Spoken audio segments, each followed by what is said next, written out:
এক নাম্বার বিধি নিয়ম ব্যক্তিগত জীবনে রাগ প্রকাশ করবেন না। সত্যাগ্রহী রেগে যাবেন না, রাগ প্রকাশ করবেন না, মন থেকেই রাগ করবেন না।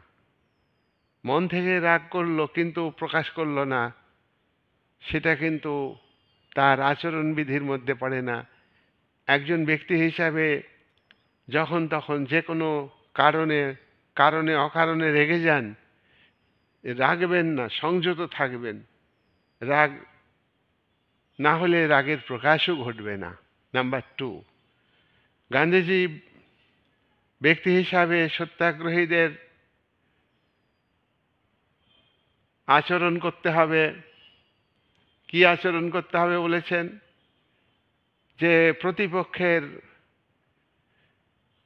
সঙ্গে বিরোধী পক্ষের